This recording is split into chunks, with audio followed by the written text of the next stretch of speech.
Well, good afternoon, everyone. I'm very excited to welcome you back to another American Consumer Institute webinar. I'm joined by former FCC Commissioner Robert McDowell to discuss a recurring issue, that of nationalizing 5G. So before I go ahead and introduce Rob, I do want to say that everyone in the audience is in listen-only mode. And for those of you joining us for the first time, the American Consumer Institute is a nonprofit educational and research institute committed to be a reasoned voice for consumers by improving the understanding and impact of public policies. If you'd like to learn more about ACI, please go ahead and visit our website at theamericanconsumer.org and subscribe to our newsletter. So I'm very delighted to be joined today by Rob, who is a partner at Cooley LLP, where he advises telecommunications, media, and technology clients on their most significant regulatory, legal, and business matters. As a former FCC commissioner, he has been at the forefront of the most complex and groundbreaking issues facing telecommunications. He is often called upon for speaking engagements and frequently appears on TV and radio, and he has written several opinion pieces for many high-profile publications, including the Wall Street Journal and the Washington Post. Rob is also serves as a senior fellow for the Hudson Institute. So welcome, Rob. Thank you. Thank you for having me today. So in 2018, Axios reported that President Trump's national security officials were considering using some DoD spectrum to build a nationalized 5G network. And fast forward a couple of years, the idea of nationalizing 5G seems to have returned as the DoD has put out a request for information asking, among other things, how it could own and operate 5G networks for its domestic operations. Can you tell us a bit more about what's happening and why is this resurfacing now? So, first of all, thank you for having me. It's a very timely issue and very important issue. The idea of government-run or government-operated or public-private partnerships when it comes to broadband is not a new one. Municipalities, cities, towns, and counties have been trying to do this and almost always have failed for a number of years.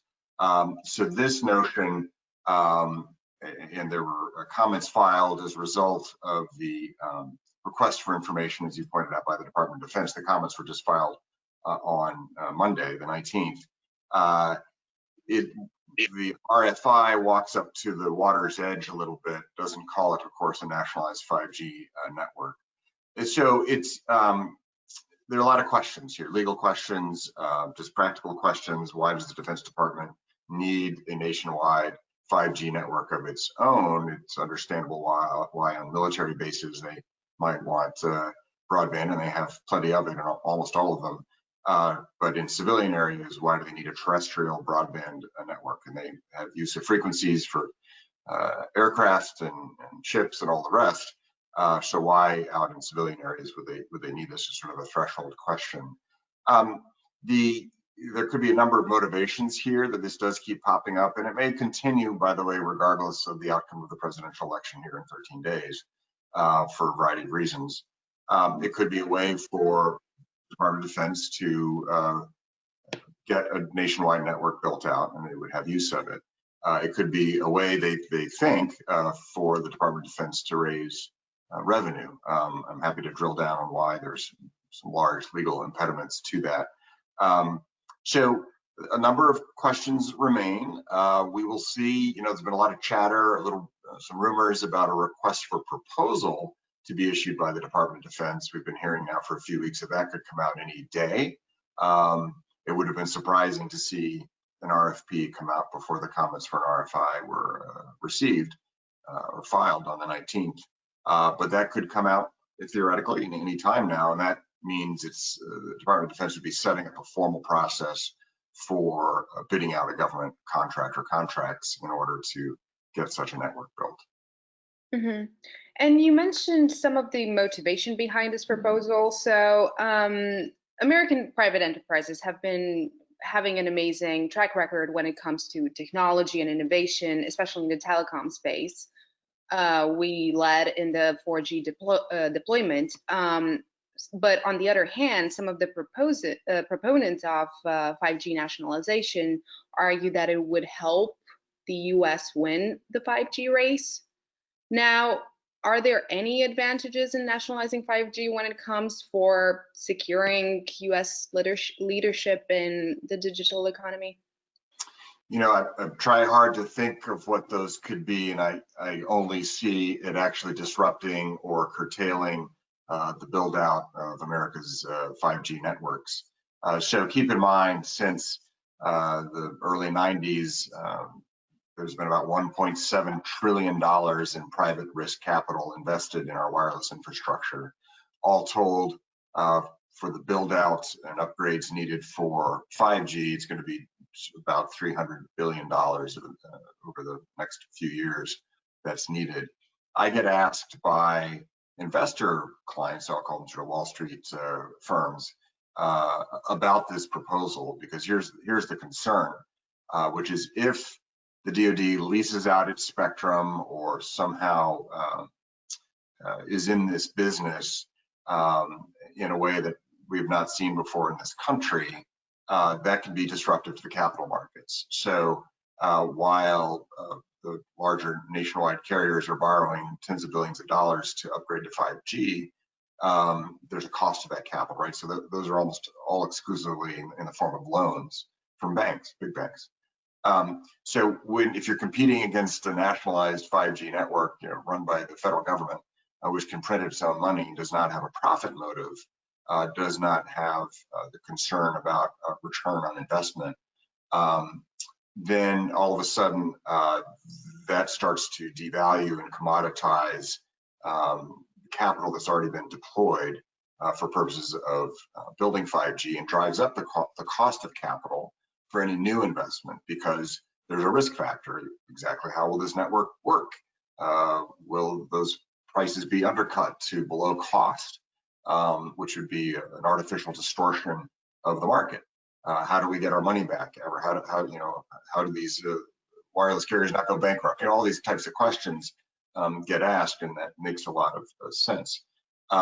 So we did win the race to 4G because of the private sector. Historically, America's wireless sector has been lightly regulated, and that has enabled the deployment of capital to move very quickly, for new innovation to move very quickly.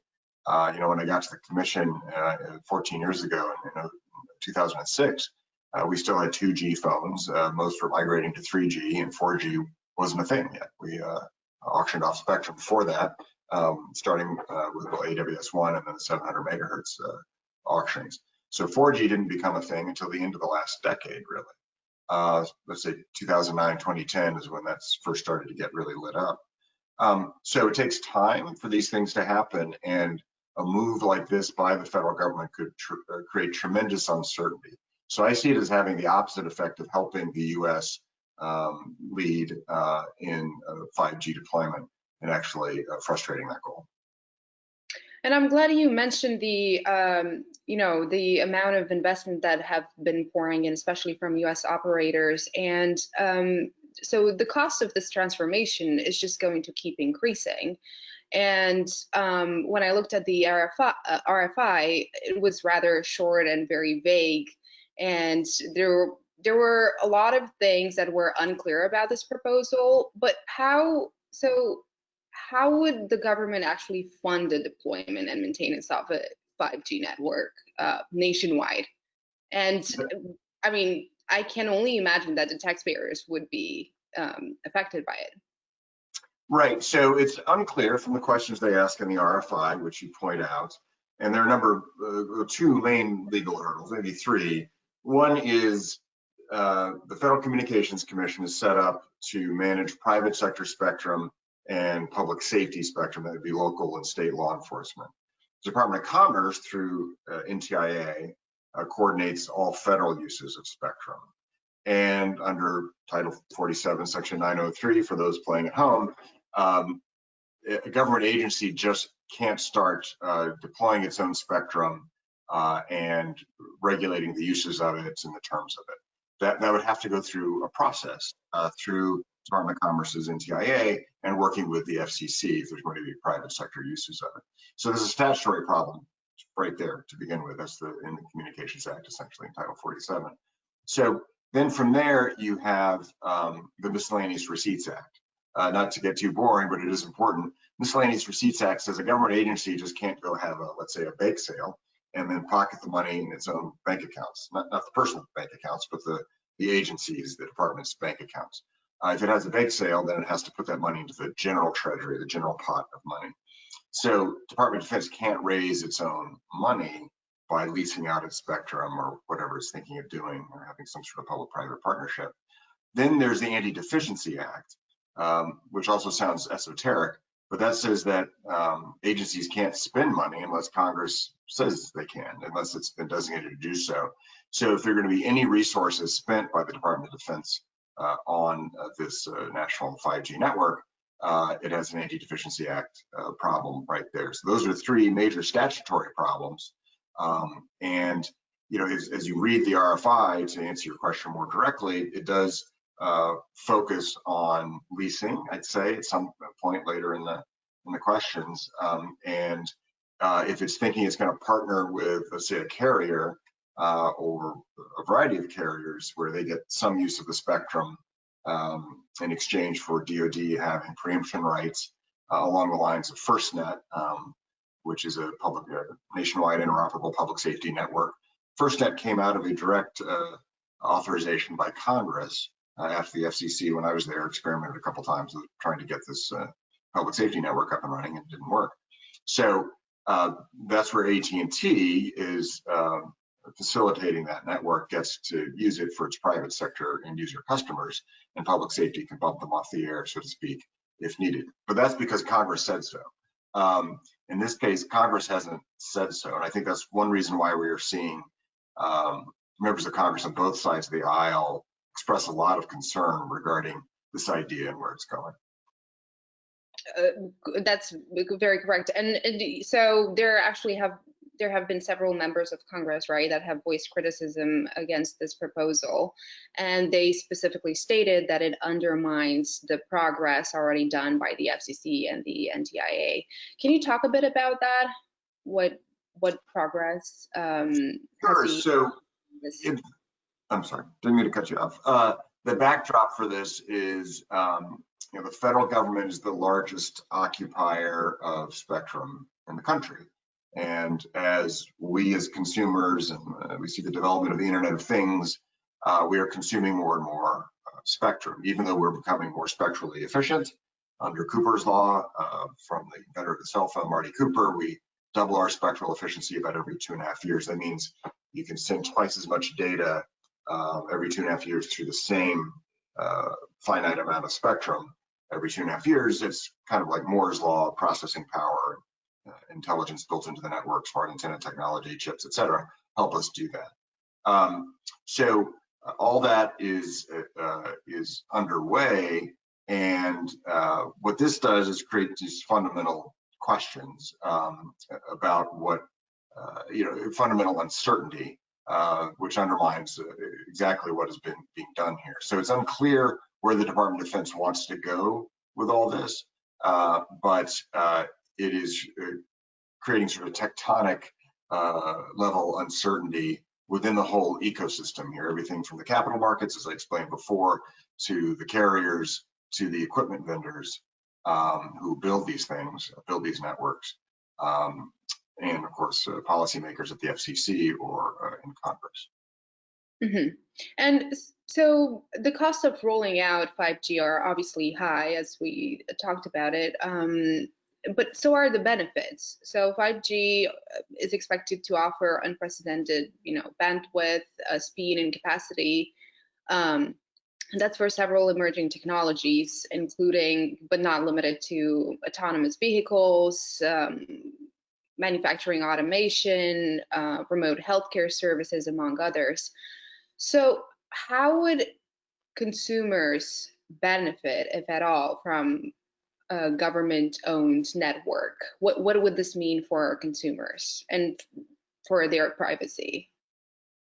Right. I mean, there are a lot, exactly. There are a lot of issues there. So it's hard to imagine. And let me actually build off my last answer here a minute ago, because I went right down a rabbit hole, which is there's been a long-standing effort to try to repurpose federal spectrum for private sector uses, and that um, means that the NTIA works with federal agencies to free up that spectrum. It could be Department of Defense, Department of Transportation, and others for auction, and that gets repurposed.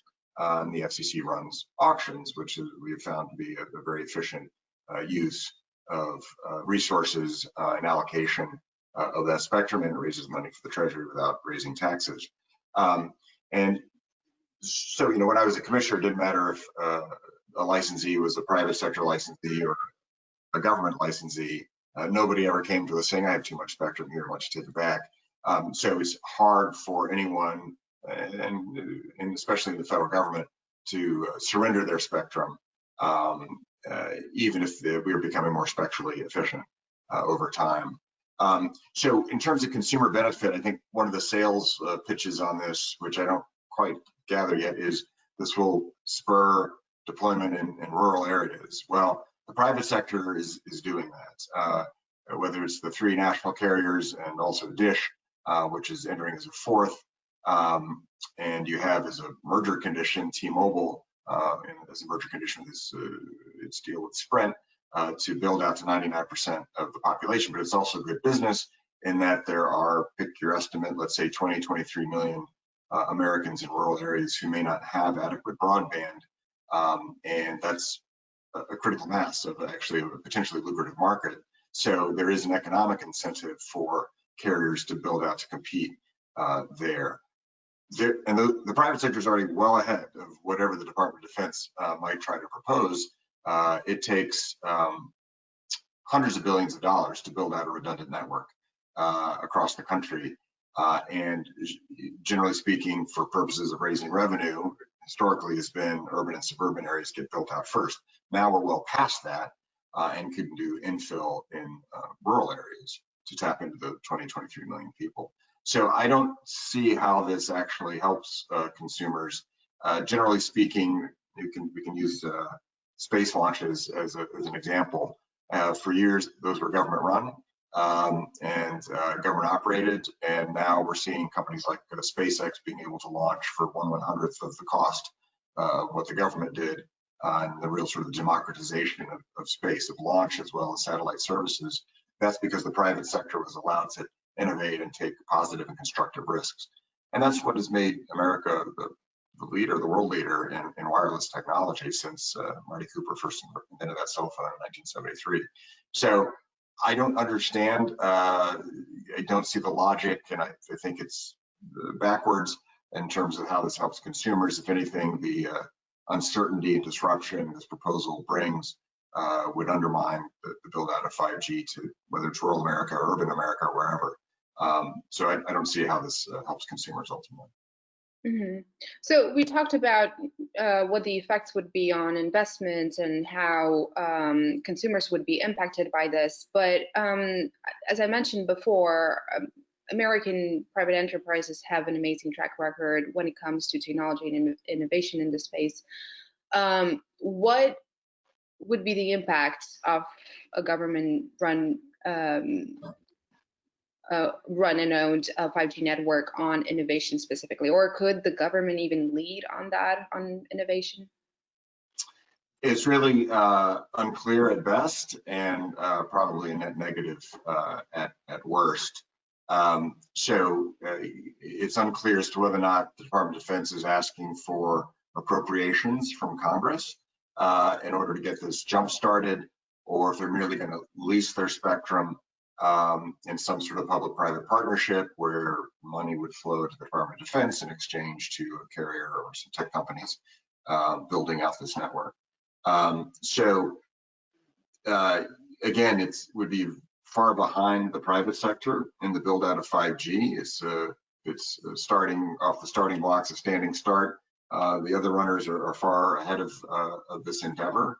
And as we've seen with a number of other, I mean, it took, there was a vote in the summer of 2007 regarding the nationwide public safety network, something we called the D block at the time, and 700 megahertz auction, in the hopes that a carrier would bid on the D block and then build out a nationwide interoperable public safety network. That failed. That was a government endeavor. It was too regulatory, and it was supposed to be a public-private partnership. It had to go to Congress. Congress then issued the statute, passed a law. The president signed it, President Obama, and we now have FirstNet. But that has taken a very long time, since 9/11, 2001. It's been 19 years in the making to get to that. So that's sort of a template for the fits and starts that the government goes through in order to try to get these things done. So I see that as a net negative on innovation. The government itself is not an efficient allocator of resources, does not have the incentive to innovate. You can see government contractors do that, but in this case, I don't know how they could catch up or surpass the private sector that's already been underway in the 5G space for years. Oh, and so how about national security and specifically cybersecurity? It is unclear, again, how DoD will achieve and maintain the same reliability and security standards that are provided by current private providers. So how would the government achieve those objectives? That's a mystery. It's an excellent question. I think the government, probably Department of Defense, would argue that their network would be more secure than any other network because, hey, they're the Department of Defense.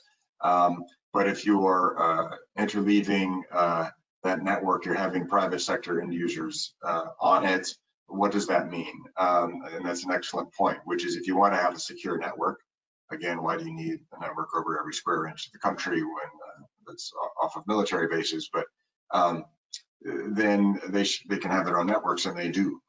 They do on their bases and on their aircraft and their ships at sea, et cetera. So if you're inviting the private sector and consumers into this network that's supposed to be so secure, does that raise the risk of security threats? Does that increase that risk? And one could definitely argue yes. Then you mentioned earlier, which we didn't get a chance to touch on, which is privacy, which is if it's a government-run network, would consumers be comfortable knowing, having the government know where they are when they're using their devices, what kind of device they're using, and maybe even more. Even with encrypted communications from device to device, there's still certain things, metadata, et cetera, that the government could know about. And so, well, what about that? There's a whole other kettle of fish. It's not efficient. There are security issues. It doesn't make a lot of sense if the purpose of this is for DoD to build its own secure network, and the private sector uses of that would undermine that ostensible goal. So, I mean, I can only assume I know your answer, but do you think there is a win-win scenario from this proposal at all, or how would one even look like, and how would it be achieved without harming consumers, stifling innovation, and delaying the progress we've made in the digital economy? So the win-win scenario I see is so that in the RFI, DoD is identified specifically 3.1 to about 3.55. The best way to accomplish that is through auctions and exclusive use licenses. And that's the best way to go. That is the proven, has a proven track record for success. I don't see, based on what the posture of the RFI is, exactly what the win-win scenario could be. There are too many legal problems, whether it's the Title 47 or Anti-Deficiency Act or Miscellaneous Receipts Act. And keep in mind, this is socialism. So if the definition of socialism is the government owns the means of production of whatever, it could be an auto factory or whatever. In this case, this is the government owns the means of production for a redundant 5G network. And is that the direction we want to go in? If there are certain societal ills or other goals that are trying to be accomplished here, then why not socialize or nationalize every aspect of the economy? I think that this begs that question. And also, what signal are we sending internationally? Do we want other countries to say, look, we're going to have state-run and operated telecoms networks? You know, it doesn't make a lot of sense, because through spectral efficiency, new technologies, new innovation, there is room for multiple players. And as we see things like dynamic spectrum allocation and sharing coming, and it's already there in some respects, it's going to be a wonderfully constructive and positive disruptive world. And I think we're just entering the golden age of wireless. I said that as a commissioner, and I left there 7.5 years ago. So we don't know what technological wonders are coming, but creating this kind of uncertainty would only undermine that progress. And Rob, I know you're constrained by time, but I do want to ask you, do you have any final thoughts? So I think everyone should keep a close eye on this. We keep hearing chatter about a request for proposal. That's the RFP, bidding. Let's see how this plays out. I do think, regardless of what happens with the presidential election, we theoretically could still be talking about this next year. It seems to be an idea that pops up every couple of years in one form or another about government-run broadband networks, and this is one on steroids. So keep an eye on it. I think it's a terrible idea, and if whatever DoD's goals are, let's find a different way to make them happy. If they're trying to raise more revenue, and if sequestration is still a problem, if something goes back to the Obama administration era, then let's see what we can do for them. But having them be the owners of a nationalized 5G network is not the right way to go. And with that, Rob, thank you so much for sharing your very valuable time with us today. And I also would like to thank the audience for tuning in. Thank you again, and have a terrific day. Thank you so much for having me. It's great to be here.